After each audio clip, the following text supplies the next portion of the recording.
Est-ce que vous pouvez vous rendre compte qu'on vient qu'Anissé et Kane soient déportés, que Ndjekam Tchamini soit déporté, que Abaye Ono soit déporté, que Florence Tichot, qui est la trésorière du Manidem, soit arrêtée ici, devant le lycée d'Aqua, bastonnée. On l'a cherché dans toutes les gendarmeries, on n'a pas pu, et on l'a trouvé seulement il y a 48 heures à Nobel. Sans aucun mandat de dépôt, sans rien du tout, elle y est. Et est-ce qu'avec ça, vous pouvez amener l'accalmie dans un pays? C'est pas normal. Et ils ne sont pas les seuls. Plein de Camerounais ont été enlevés de cette manière, qui sont dans les prisons aujourd'hui. Nous disons que nous voulons l'accalmie. Avec ce style de comportement, ce n'est pas possible dans un pays. Si nous voulons construire un pays, ce n'est pas avec la violence, ce n'est pas avec la brutalité. Que si nous voulons construire un pays, c'est écouter les autres. Écouter les frustrations des autres. C'est ça qui fait la force d'un pays. C'est ça qui fait la force d'un gouvernement.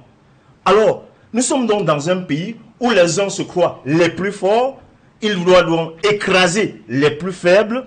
Dans ce cas, nous ne sommes plus dans une république.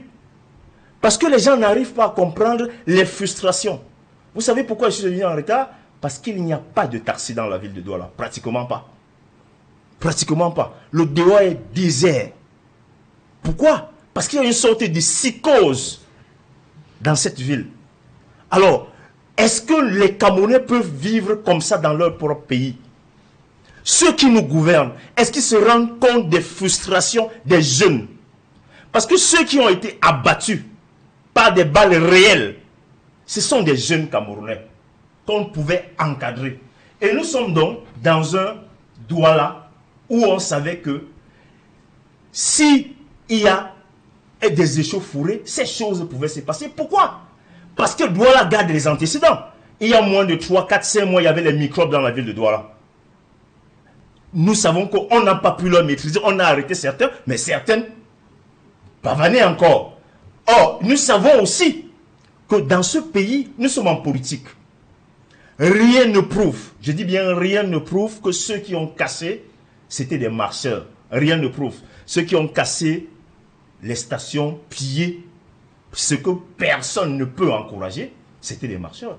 Parce que nous avons vu dans ces pays dans les années 90, où un délégué général de la Sécurité nationale achetait les taxis et mettait des policiers en civil dans les taxis, conduisait les taxis dans les années 90.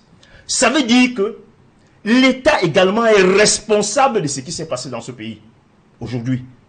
Alors, nous ne pouvons pas accepter ça. Le sang a trop coulé dans ce pays.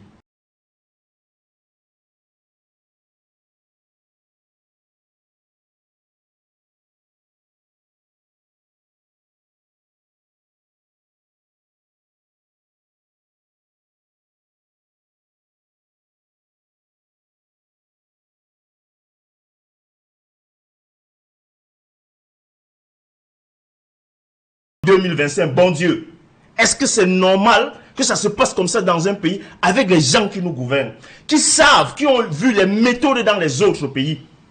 Comment on fait pour calmer une crise? Si le Cameroun s'embrase aujourd'hui, nous avons déjà la crise dans le Nozo. Nous avons la crise dans le Nozo. Que en 9 ans, on n'a pas pu trouver de solution. Aujourd'hui, en 1992, que disait le gouvernement? Ce sont les Anglo-Bamis. C'était l'expression que les gens utilisaient. En 2018, c'était les Bamilékés. Aujourd'hui, c'est les nordistes et les Bamilékés. Ça veut dire que ces ethnies-là ne font pas partie du Cameroun.